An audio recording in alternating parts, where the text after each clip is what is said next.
Hello, all, and welcome to Just Unsecure. Today we'll be talking about Active Directory security strategy. But before we go ahead, don't forget to subscribe.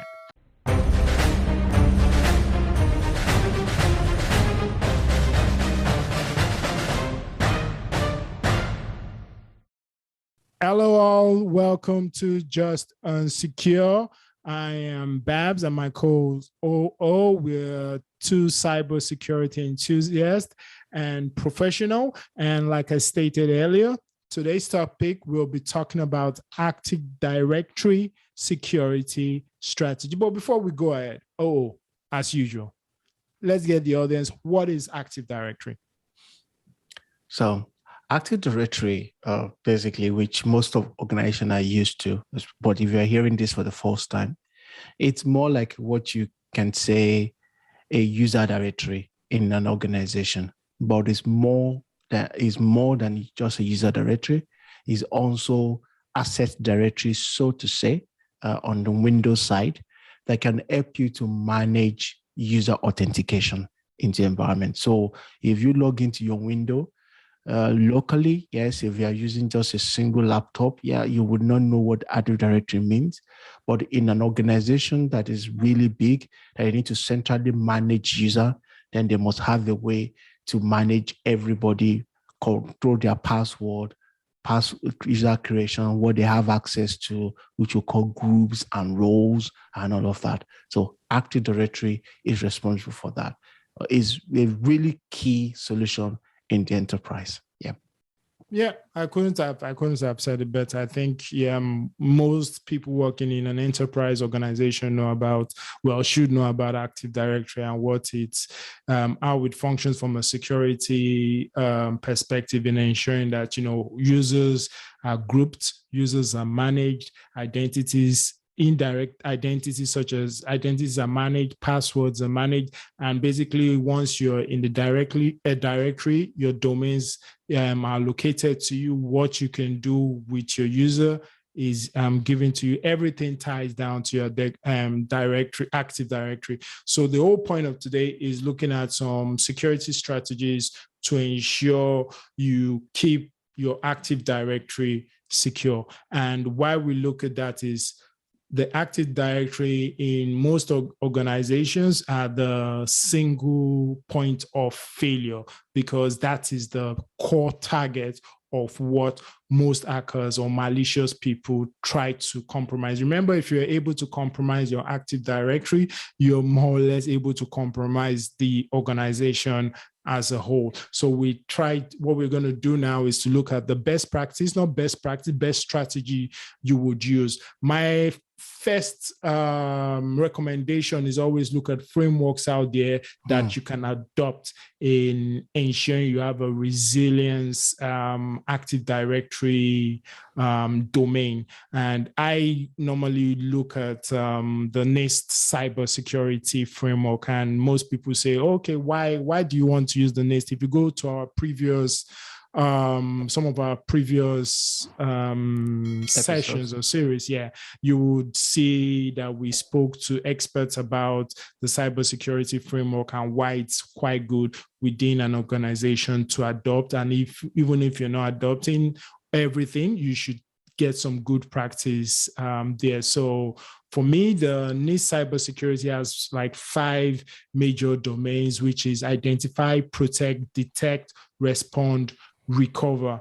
And for me, identifying is just ensuring that you know everything within your organization. So that's like assets management. Ensuring that you know everything that will communicate with a Active Directory to be able to secure them. Remember, like I said in previous series, you are only as strong as your weakest link, not just the people, as well as the assets that are used to communicate within your organization. I don't know if you have any other one. Yeah, for me, read right at the back of what you've talked about, because after you've looked at what kind of framework you need to follow and all of that, this is pretty almost everything that will lay the ground up the groundwork for you to be able to develop on. Your foundation must be strong. Management support must be there. But after that, of course, priorities. So whether you have the whole needs carved out for you, but definitely you need to narrow down on your priority scopes. What does the scope are you looking at? What does the Active Directory covers? Does it also integrate with only Windows environments? Does it integrate with some other things and all of that? Do you have recovery plan for it? Do you have continuity for Active Directory? How do you process users? How do you take requests of user creation, role creation, onboarding and offboarding of user? Is it automated? This is a priority. So you have to look at what does your Active Directory really covers and how you want to be able to enroll, off-roll, or recover. Because this is the basic thing. If your Active Directory fails, BAP, that's the end. I have seen usually an Active Directory is stored on a domain controller. So this had happened to me before. So it wasn't a joke. My Active Directory domain controller failed. And back then, it was when I was an administrator, it was also a handcall for your Exchange server. Now that we have cloud email is a little bit better, but still not, you are not off the hook yet, because even in the cloud right now, you have Azure AD, which also handcalls your email. So again, so you're not out of the wood. So if the primary fails, how quickly can you recover? In the case of ransomware attack, how do you recover quickly? If you don't know how to game ransomware, antidote to, listen to our last episode on antidote to ransomware. Yep. This is really, you need to be able to recover. Identity management has to be very good. Is the anchor, is the foundation. It has to be done right. Yeah, I totally agree with you there. I think if you don't have, I think most people should just go listen to some of our series, especially the ransomware one. Like we said, if you don't have a backup and recovery, restoration, testing in place, is something you need to do to ensure you are able to recover from any malicious attack. And it's no different from the AD, backing up your AD, ensuring that you have the latest configuration in place, users in place, but you also have to test it once in a while to be able to know whether or not you can restore from it. Another strategy I always say is that people should develop the strategy and the teams that should be able to respond when required. So remember, an Active Directory has different users. You have the operations team, you have the HR, you have the identity team, like you mentioned, you have the core, strictly focused AD directory team themselves. And you have the security team. And the whole point is everybody has a part to play, but most people fail to think, because it's security, some people tend to think that the strategy should only be focused on security. And what we're trying to say is, no, everybody has their bits to play, and you have to identify every particular team that is required and the part they are going to play to be able to restore an Active Directory if something malicious happen. So like I said as well, the entire group will help ensure that the strategy incorporates all the experts available. This approach has, like I should say, the side benefit of like building trust and buying across the team. Once you have that in place, you are able to develop a sound strategy and ensure that the team as well knows the roles and responsibilities should an attack or anything happens. Again, the strategy and how you deploy the strategy is the core foundation of ensuring that you fulfill the requirements of getting your AD up and running in a short amount of time. Yeah, I love that. Following up on top of that, for me, is of course, the changing landscape of security. That's a constant thing. So definitely you must have a lot of flexibility. So I've said, let your security approach also be flexible. Yeah, absolutely. Because I things changes. Threat landscape changes. Today it might be something else. Today it might just be ordinary virus attack. Today it might be password brute force. Tomorrow it might be a printer software vulnerability that's also targeting your. Don't forget that almost every, I said almost, not every, almost at all attacks that comes to your environment are actually targeting your user directory, directly or indirectly. That is the crown. That is where they actually want to do game over on you. So how do you recover quickly when that happens? Or how do you protect that core? When was the last time have you done vulnerability assessment? When was the last time you hardened your domain controller? I've seen where domain controller is also running as a print server. That is a no-no. I've seen where it's actually running like a file server. That means you've opened SMB on top of it. You don't know. No way. There's a lot of policies that, and give credit to Microsoft. There's a lot of policy Microsoft deployed with Active Directory to be able to handle it, to be able to harden it. You should implement that.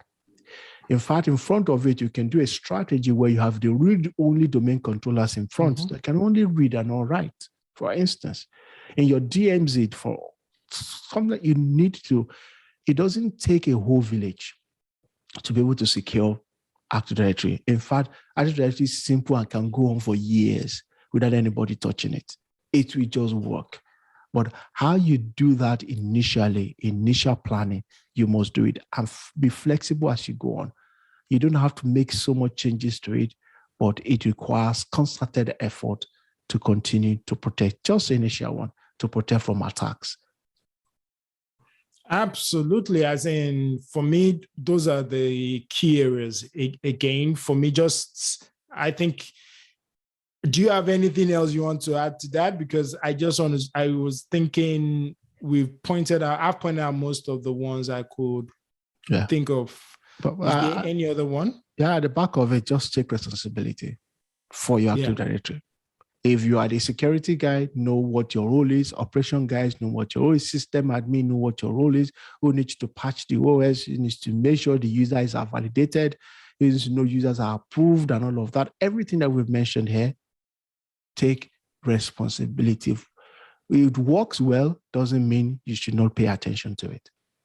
Absolutely. So just to round up what we've talked about, one, agree on a framework. We in JU like the NIST Cybersecurity framework, which, like we said, focuses on 5 main domains: identify, protect, detect, respond, and recover. Then establish priorities, know who or what needs to be done from an Active Directory strategy perspective. Develop the strategy and project as a team, which we just mentioned. Ensure everybody knows what they're supposed to do. It's not a one unit or one team responsibility. Everybody that needs to be involved within the recovery of AD should be involved. That's why we say AD strategy. It's a strategy that everyone is involved. And last but not least, which O also talked about, is ensuring the flexibility of the team. Today might be ransomware, tomorrow might be DDoS. Different attack vectors are what malicious people are trying to use to bring down your AD. And like I said already, AD is your single point of failure, and most malicious people know that. So you have to take into recognition that different attack vectors are going to be played out against your AD. And we've clearly mentioned, just ensure you're patching, you're doing your vulnerability scans regularly, you're patching regularly and keeping up to date. And even better still, follow us on JU to learn more about what you need to do, how you need to do it. And you can also ask us questions and comment and talk to us more on what you really want us to talk about, focused areas that you're interested in, and we'll definitely be able to talk about it. I don't know if you want to add anything to that. All I want to say, see you guys next time. Thank you all. And don't forget, subscribe and mail us on juteam@justunsecure.com if you want to talk to us about anything. Thank you all. Peace.